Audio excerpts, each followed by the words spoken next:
ultimately you can't really, I guess, force people to do things that they don't want to do, especially over the long term. You might be able to do it for a few weeks, but if they don't have a really big reason or why to do the healthy things and the fundamentals, then they're not going to stick to it either.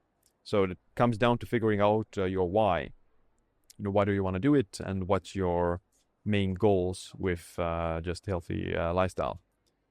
For most people, it probably has to do with not getting a particular chronic disease.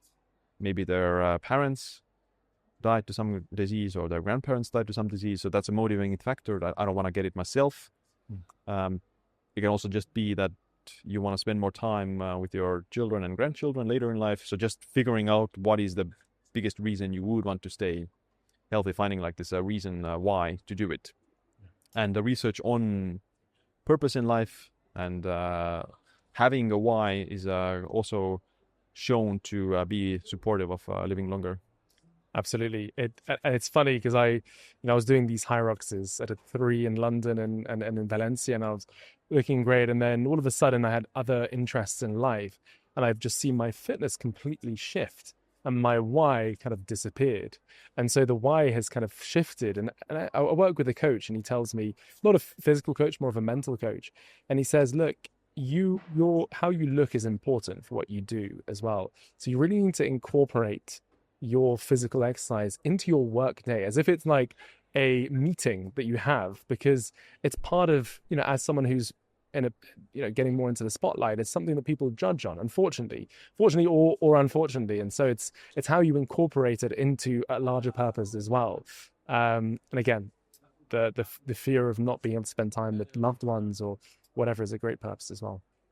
I know you've done a lot of amazing videos on YouTube just covering all the do's and don'ts and the new trends that are coming into the market. Can you mention like maybe 1 or 2 trends that have recently come into the market that you're just like, I'm going to stay away from this, or you think people should stay away from, or one that you've seen over the past few years? So in the longevity space, there's like rapamycin and metformin are one of the more popular pharmaceuticals people use for longevity purposes. I think personally, it's a bit too early to say if they will have longevity effects in humans. Rapamycin has been shown to have consistently life extension effects in animals, but I wouldn't feel that comfortable taking it myself yet. Yeah.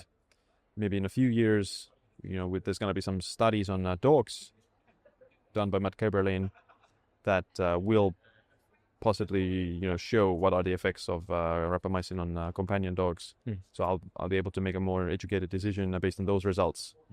So I'm at an age where I don't need to take it yet. I think I have a few decades of free time in terms of low risk for mortality, so I'll be able to wait. But if someone is, let's say, in their 80s, they have significantly less time to wait. So maybe the risk for them might be worth it, but it's still something that they need to assess. You make such a good point, which is if you're really under the age of 45, 50, and people like Matt Kaeberlein have told me this on the podcast, it's like there's really no point in experimenting with these things that are yet to be proven.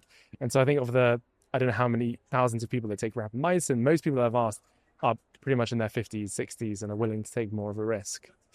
Is there anything that you're, for example, I was at the Health Optimization Summit recently in London, and you get things like hydrogen water taking off and other kind of biohacking kind of ideas and products.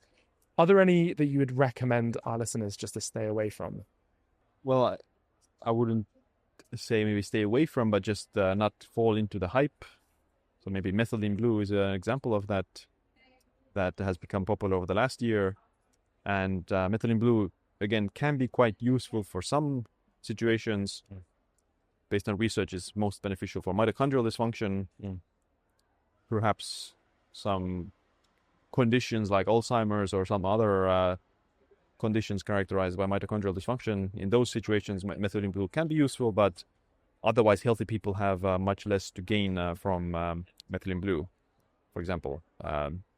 And, it is a synthetic dye, which doesn't mean that it's inherently harmful because it's a synthetic dye, but it's just,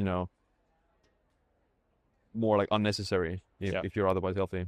Thanks for watching this Beyond Tomorrow clip. If you haven't subscribed yet to our main channel, join us there for conversations that can help you thrive today and flourish tomorrow. We'll see you next time.